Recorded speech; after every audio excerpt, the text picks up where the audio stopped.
Hey, all you cool cats and kittens. Today should be a pretty quick video. All I'm going to be doing is going over really the spine and posture lab. So I'll be showing you how to do all your different ranges of motion and your manual muscle test for this. What you'll be responsible for, if you look at the lab here, you will need to fill out the movement analysis completely. So you'll have to do that. Then you'll need to fill out the range of motion and the manual muscle test pieces here. Now, I've added a few things in here that aren't on your paper. So the normals I just included for your reference, so you'll be able to see that.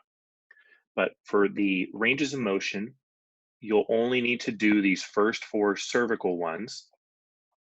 And you'll need to say where you would place the stationary arm, where you would place the mobile arm, where the axis of rotation is, and the muscles that are causing the action for each of these. And then you'll need to also do these three, the thoracolumbar movements with a tape measure. So you would say where you would place the tape measure, the muscles causing the action, and that's it. And then for your manual muscle test, you just have these five. And then we went over your postural assessment last week. Well, actually not last week, on Monday. It's only Wednesday here. So we'll be going through that here today. All right, so first things first, when we are doing,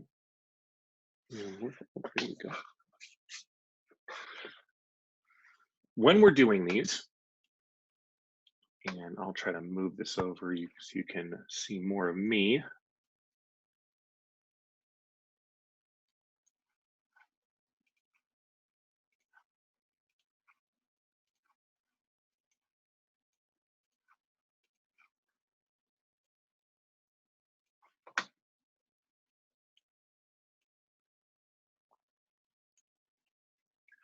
All right, with the goniometer measurements, there's a couple things you need to keep in mind. Many of these measurements will start at 90 degrees. So 90 degrees becomes your zero. So I'll explain that as we go on, but just remember that the end number you see may not be the actual number you should be using. So first off, cervical flexion with the goniometer. So cervical flexion looks just like this. Real simple. What you're going to do to measure this is you are going to use what's known as the external acoustic meatus, otherwise known as your ear hole, as the point where you're going to put your axis. So my axis is going to go right up against my ear. My fixed arm, or I'm sorry, my movable arm is going to go in straight alignment with my nose. So this should stay in alignment with my nose. My movable arm, I'm sorry, my fixed arm should be straight up and down. If you want to try having it face down, that's fine. You do tend to run into the problem that's going to hit your body. So the easiest way to do this is to have it facing straight up. So what I would do is I would start at 90 degrees. So get your goniometer at 90 degrees and use that as your starting point. So again, looking for my ear hole, that's where I put my axis. My nose is where I line up my movable arm. I'm just going to hold my fixed arm here, and then I'm just going to bend my head forward. And you'll see here that where I end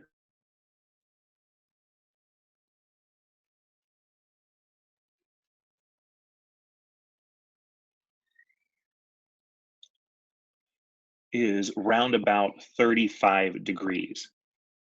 Okay, so remember, I started at 90. So I started right here where this is at 90 degrees. I ended when this moved to 35 degrees. So my movement is from 90 to 35. And all I have to do is subtract 35 from 90 to give me 55 degrees, which is in within normal range there, so at least 50. For cervical extension, I do the exact same positioning. So again, I'm going to start out at 90 degrees. I have the access going through my ear. I have the fixed arm going straight up. I have the movable arm in alignment with my nose. And when I extend, I'm going to just look straight up. So all I want to do is look straight up and then follow this straight back here. Now, I'm probably not doing the best job of keeping my fixed arm straight because I can't really see it, but you'll be able to do this if you're the one that's doing the test and not the one that has to both do the test and be the tester. So we got there. And you'll see here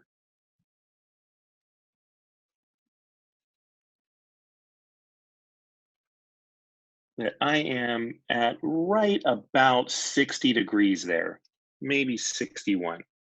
So I started at 90. I went down to, let's just say 60 for an even number. So 90 minus 60 gives me 30 degrees.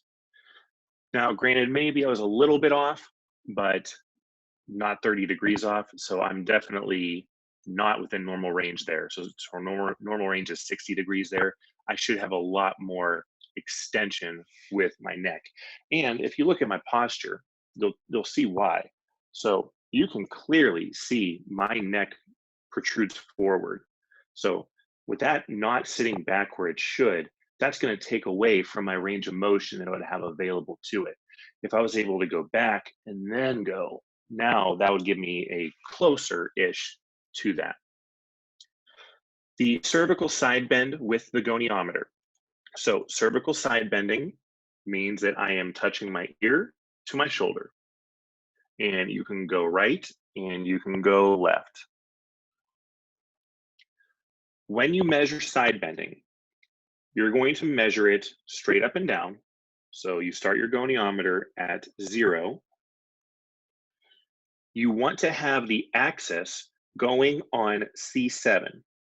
So that first big protruding mark you feel in the back of your neck, that's where your axis goes.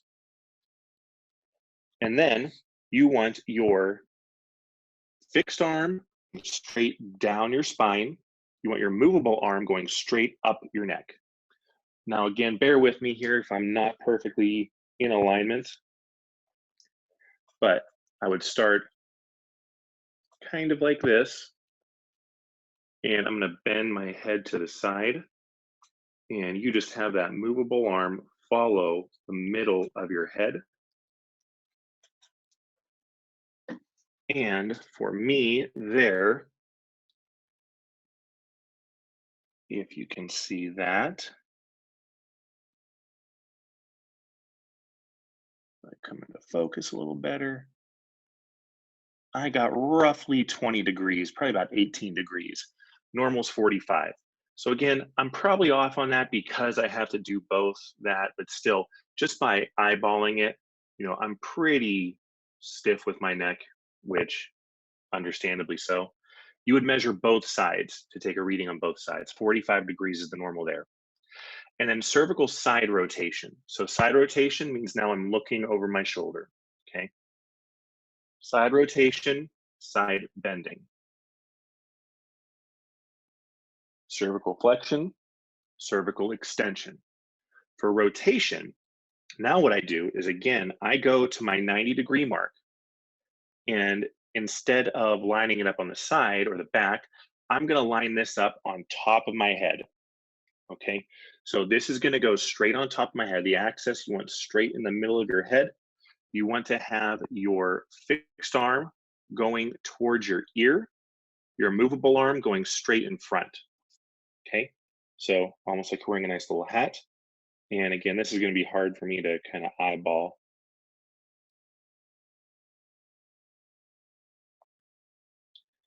And what I'm going to do is I'm going to keep this fixed, and I'm going to rotate to the side here. Okay. And you see that I'm ending here at about 10 degrees.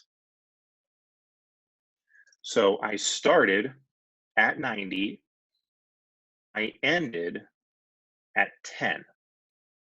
90 minus 10 is 80, and 80 actually is right on the normal limit side.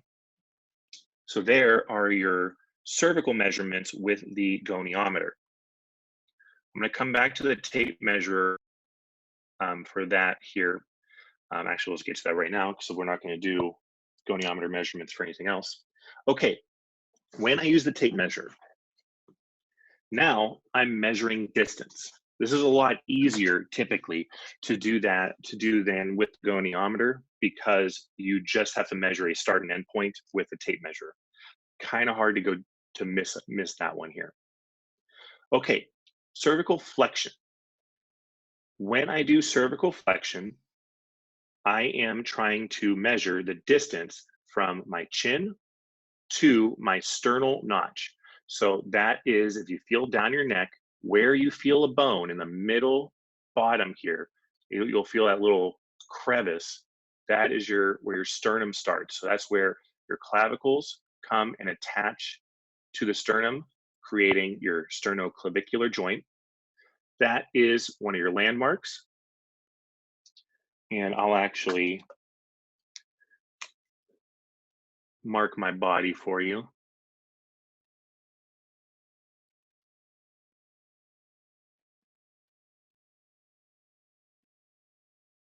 About right there. Sounds about right. And I'm going to use the middle of my chin. I'm not going to mark that because I actually have to look at myself all day. So what I'll do is, first off, I want to take a starting measurement. I want to have, and you want to measure this in metric, so you want to do this on centimeters. But I want to go straight onto my chin and then measure to that sternal arch. So where I've marked off myself there. And I want to do that so that I have just a normal where I'm just right now. You want the tape to be tight. So you don't want any slack to it. You also don't want it to be so tight that it like pulls you or anything, but you want it to be pretty tight. Okay, so that's about that for me. And I have a starting measurement here of about 16 centimeters. Okay. Where I should be able to get is down to 1 to 4 centimeters. So now I'm going to do my cervical flexion. And this gets very difficult for me because I have to measure from here to there. So you're going to want to start out on the chin, go to that sternal notch.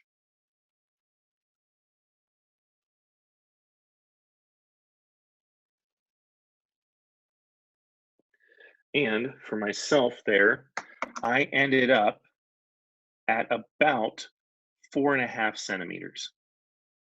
So just a little bit above, which is not so bad.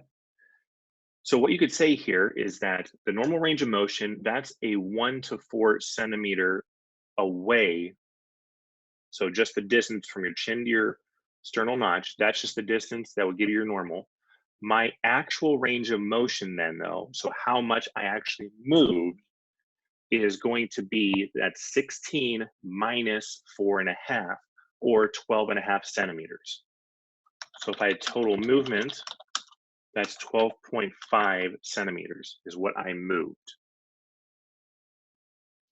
Now you won't need to know that, but just so that you have that. All right, cervical extension with the tape measure, exact same thing.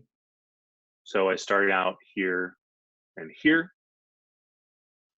And now all I do is I go into extension. Okay. And I am at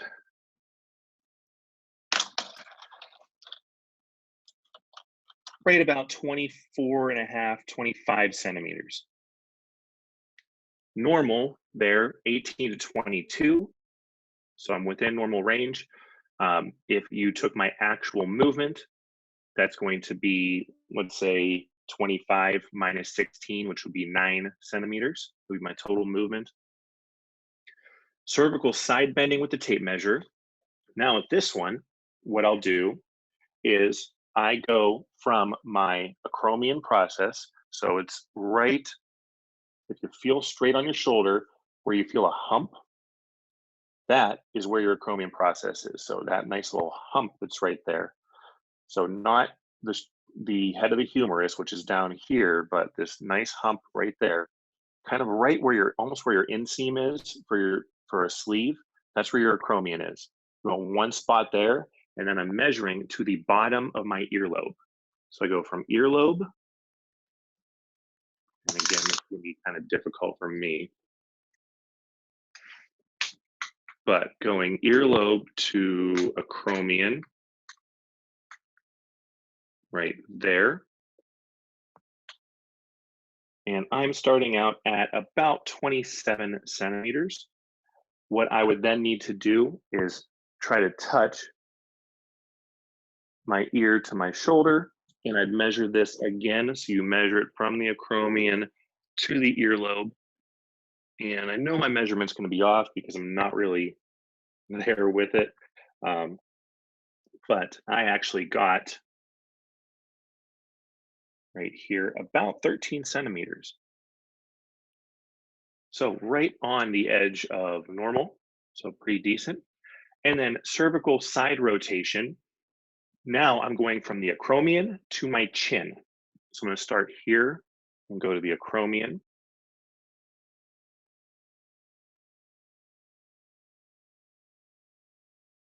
And then I'm going to rotate away. So I actually want to, first off, measure this, which I have roughly, I'm roughly at the 30 centimeter mark. And again, this isn't going to be perfect because again, I have to do this as I do that. So I'm going to rotate over, and I want to keep this taut. And then I get here, it actually worked out pretty decent. And I am at 41 centimeters. So that's a difference of 11. So that fits within the normal range of motion. So there are your ranges of motion for the cervical spine with the tape measure. You won't need to know those, but it's something that, you know, is good to kind of have to appreciate. All right, and then thoracolumbar flexion, extension, side bending. These are very, very difficult to do by yourself, but what you would do is I would take my tape measure, and thoracolumbar means thorax and your lumbar spine. So I want to start at roughly T12. So where my first notch is, that is where C7 is. Right below that is T12. I want to have my starting point there. I want to have my ending point be on roughly my second sacral vertebrae. So that's usually right at the small of your back is where you would go with that. So this is where I would line up my tape measure. And then I would take this measurement, so whatever that measurement is, I'm not going to worry about that so much. When I do flexion, I'm going to bend over here, and then I would take the measurement where that is now and subtract for the difference to give me what my range of motion is. For flexion, if I have at least a 10 centimeter difference, that means that I am within normal limits. The thoracolumbar extension, same thing. Start here. I go into extension. And where is it? There it is. And then again, I measure that, calculate the difference there. A difference there in at least 4 centimeters is considered normal. And then for thoracolumbar side bending, I'm going to stand at my side. And actually, let me tilt this forward a little bit for you. There we go. I would stand at my side and I would measure the distance from my tip of my middle finger to the ground. And then I would bend over.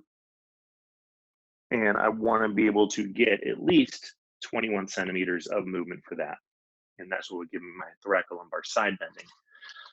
Another way you can measure thoracolumbar flexion is distance from the ground. So all you would do is you would have someone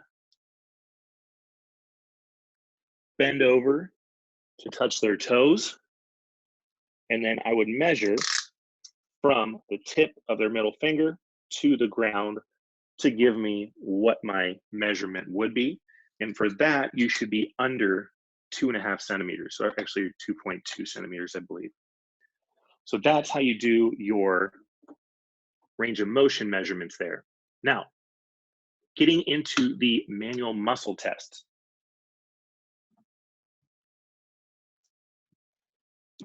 And I kind of had this go earlier, so let's see if it works. All right, first one we have here is thoracic trunk extension. When you do this, you're going to be laying prone. And you want to have your arms, actually move this so you can kind of better view. Go. Perfect. You want to have your hands above your head just like this.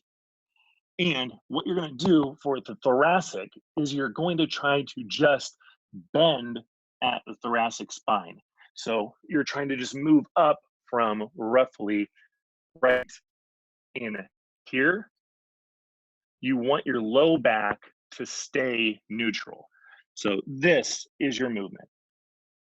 And you want to be able to hold this without having any signs of struggling for at least 5 seconds to get a grade of a 5. For the lumbar trunk extension, and as the partner, what you would be doing is holding my ankles down. So your partner's going to hold your ankles to provide you with some stability.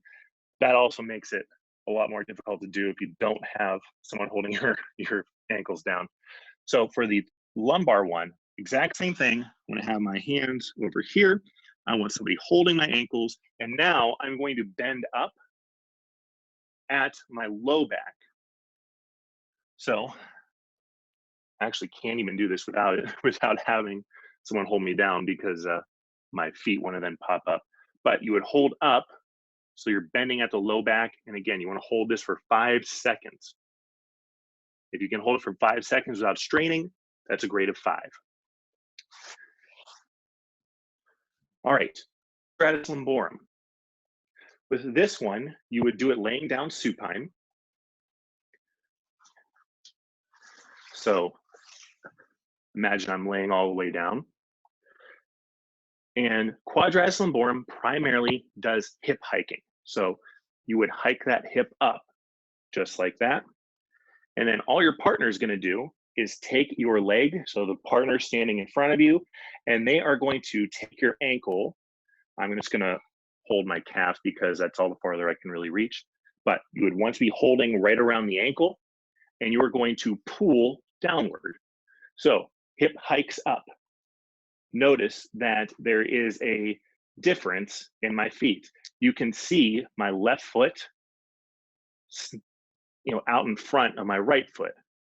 So my hip is hiked, and then your partner is going to try to pull you down. And again, you want to be lying supine. You can hold on to the table. That's fine, but you want to have that hip hike, and then your partner pulls down. That is quadratus lumborum. Rectus abdominis. This one here is something where you do no resistance, okay? So with the trunk extensions, so the thoracic trunk extension and the lumbar trunk extension, you as the tester have to at least hold down on your partner's ankles. So you at least provide, it's not really resistance, you provide support. For rectus abdominis and your obliques, you don't touch them at all. What you're gonna do here is you're gonna have them laying full supine. Legs are straight. And for rectus, you're going to have them do a crunch. There's 3 ways you grade this. Well, actually, there's 1 way you grade, there's 3 positions you can do it. To get a grade 5, I have to have my hands at the side of my head. I have to be able to do a full crunch, getting the inferior angle of my scapula off the ground. If I can do that, then that's a grade of 5. If I can't do that, I put my arms across my chest and try to do that again. If I can't do that, I would do hands at my side. So if I can only do it hands at my side, that's a grade of 3. If I can only do it arms across my chest, it's a grade of 4. And if I can only do it, arms at my side, the side of my head, that is a 5. For the obliques, you will do the exact same positioning, except now, instead of going for a straight crunch, I do a crossover crunch. And again, I want that inferior angle of my scapula to get off the ground. When you test obliques, you have to test both right and left. So if I take my right elbow and move it towards my left knee, what I'm testing here is I am testing my right external oblique, my left internal oblique. If I go from my left arm to my right leg, I test my left external oblique, my right internal oblique. And again, same grading system. So if I can get that inferior angle of my scapula off the ground, so the inferior angle, again, is the very bottom tip of your scapula. If you can get that off the ground, that is a grade of a 5. So you want to actually get that up, and you want to be able to hold it for approximately 5 seconds. But that is primarily it.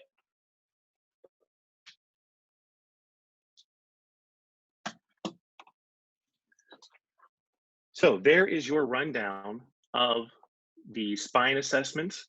So your range of motion and your manual muscle tests. Remember, you have these due at the end of this week, well, on Sunday.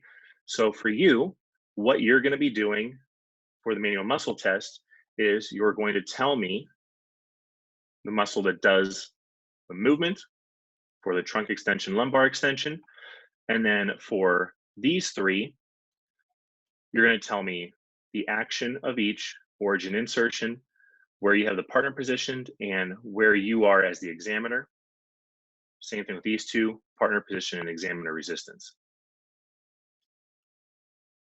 So that's everything new I have for you there. So thank you for getting through that with me, and I will see you all next Monday.